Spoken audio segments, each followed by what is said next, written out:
Bonjour tout le monde, on se retrouve aujourd'hui pour le déballage d'une extension en français, pour Return to Dark Tower. Donc c'est l'expansion Alliance.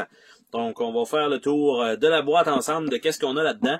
Ce qu'on a là-dedans, c'est un petit peu plus de gameplay que le jeu de base, c'est-à-dire qu'on va avoir les guildes qui vont être placées et vous allez avoir une des 4 guildes possibles qui sont recto-verso pour un peu plus de diversité. Il va y avoir des crânes de différentes couleurs qui vont avoir des pouvoirs aussi différents, les crânes qu'on va mettre dans la tour. On a 2 nouveaux héros qui rajoutent encore donc de la rejouabilité. On va avoir aussi 25 jetons d'influence, 20 nouvelles cartes de trésor, 12 guild companions, donc des petits compagnons plus, 4 guild flag, donc il va y avoir des petits drapeaux qui vont s'ajouter sur les bases initiales qui sont dans le jeu de base, et il y a un marqueur de guild pour les quêtes. Évidemment, quand vous allez jouer avec l'application, vous allez pouvoir choisir de jouer, d'ajouter donc ce module-là, bien sûr. Donc on a ça ici, le livret qui contient pas beaucoup de pages. On a derrière l'aide de jeu pour les crânes et les couleurs. Donc à l'intérieur, ce qu'on a, c'est comment ça va fonctionner. Donc en grande partie avec le plateau de guild, surtout. Donc pour le reste, mettons qu'on regarde, rajouter le nouveau carton par-dessus notre plateau initial. Après ça, le guild board de le mettre dans le rond en bas. Donc vu que le plateau est circulaire. Après ça, de mettre un jeton de notre marqueur de notre propre guilde sur le 1, c'est assez simple. Après ça, prendre les petits drapeaux et évidemment les mettre sur les genres de bases comme ça parce qu'il y a un petit trou en dessous, donc on peut l'accrocher là. Les compagnons, il y en a 3 d'associés, on les mélange, puis on les place rang 2, 3, 4, tout simplement, qui vont être placés là. Les 20 nouveaux trésors, on les mélange avec le reste. Bon, on en révèle 4 au lieu de 3 parce qu'il y a des quests qu'il faut aller en chercher. Donc, vu qu'on en rajoute plus, on veut évidemment en cycler plus. Les jetons d'influence qui vont être ajoutés dans un pool commun. Puis les crânes, ben les autres crânes vont être mélangés aussi avec les couleurs. Donc, c'est à peu près comme ça que ça se passe. Les héros, les trésors, l'influence, comment ça fonctionne avec les actions. Les crânes, comment ils fonctionnent. Les guildes, comment on fait pour les faire monter de niveau. Donc, ça rajoute, comme je disais, un petit peu de gameplay, un petit peu d'autres cartes.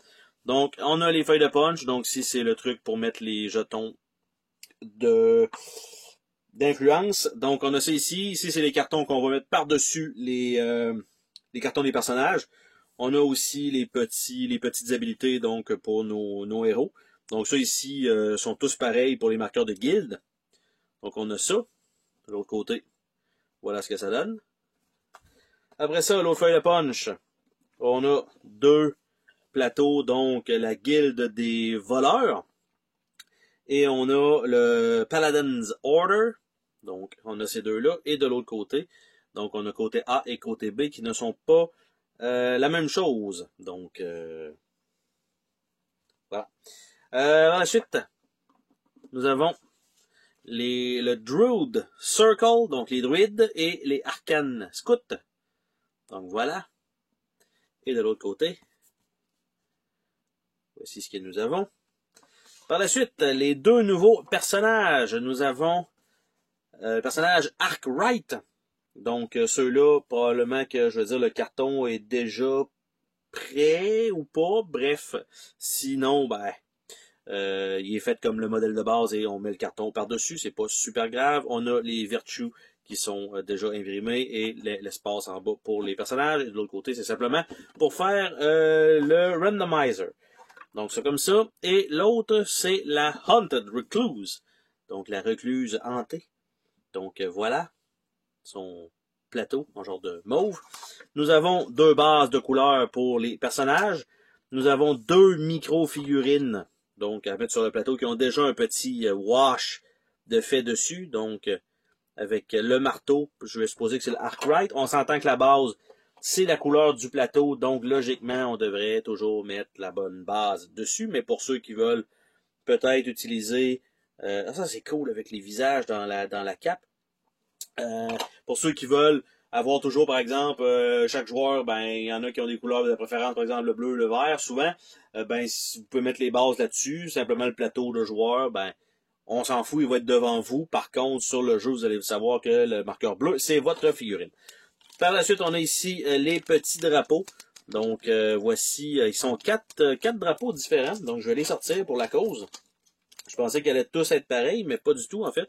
Ils ont toutes des formes différentes. Donc, on a un triangle ici avec un genre de petit bonhomme. On a ici une genre de serrure ou araignée. Puis, il est plus rectangulaire. On a celui-ci qui est plus un genre de blason avec, j'allais dire, une étoile à l'intérieur, plutôt compliqué. Et celui-là ici, un cercle. Bref, donc on a quatre petits drapeaux comme ceci. Nous avons par la suite les crânes donc de différentes couleurs. Nous en avons des rouges, encore eux aussi avec des petits wash dessus. Nous avons les mauves. Nous avons les jaunâtres verts et nous avons les bleus poudre. On a un sac qui est fourni quand même bien avec une belle base. Donc, je sais pas s'ils vont servir à quoi. Si c'est pour probablement mettre les crânes dedans. C'est un peu gros, je dirais, pour ça, parce qu'il n'y en aura pas énormément. Puis évidemment, ils ont fait la boîte comme ça. Par contre, comme on peut voir, c'est un beau tray pour pouvoir mettre les trucs de carton. Donc, c'est une bonne chose. Les cartes, quant à elles, là, sont presque à côté dans le fond. Il y a une coche ici. Je sais pas si on le voit avec l'angle. Vous voyez ici.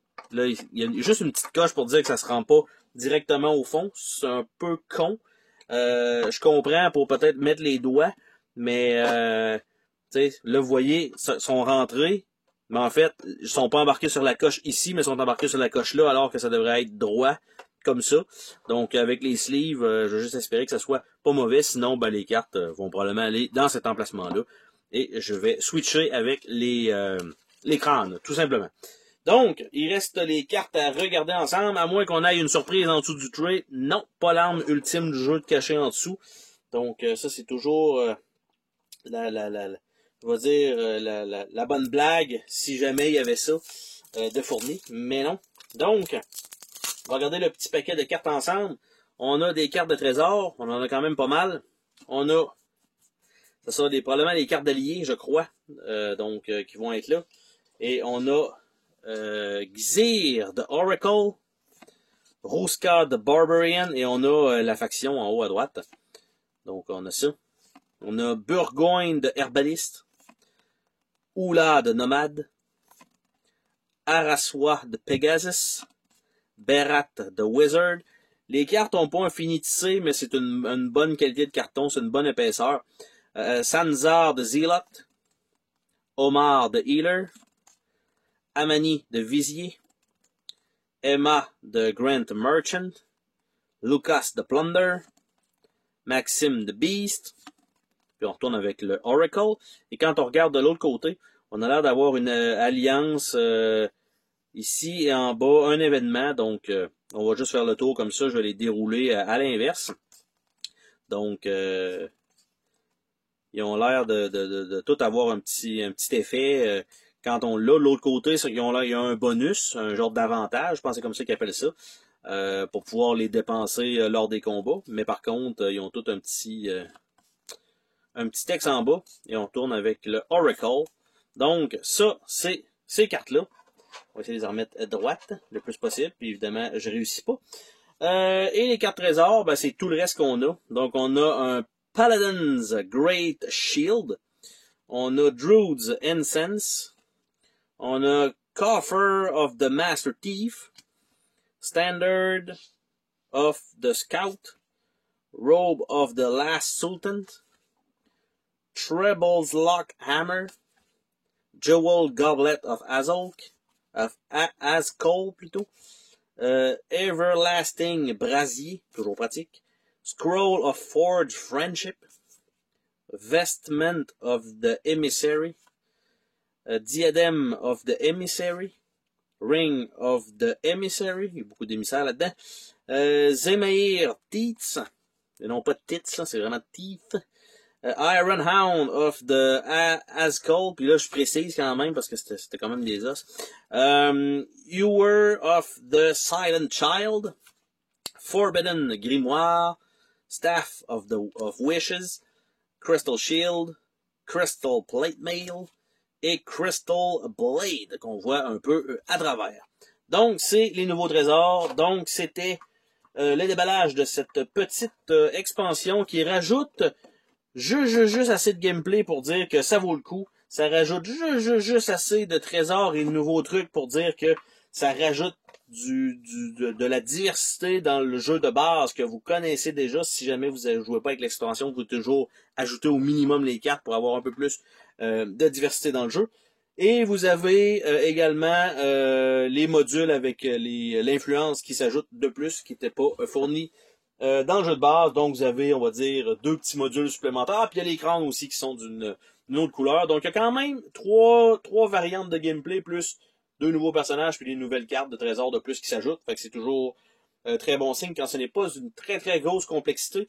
Et ça pourrait fort probablement, si vous êtes assez gamer, dire vous ajoutez tout ça dans le jeu de base. Puis vous ne verrez pas vraiment la différence de les penser que ça devait être fourni avec le jeu de base. Sur ce, on se dit à la prochaine pour une autre vidéo. Salut tout le monde!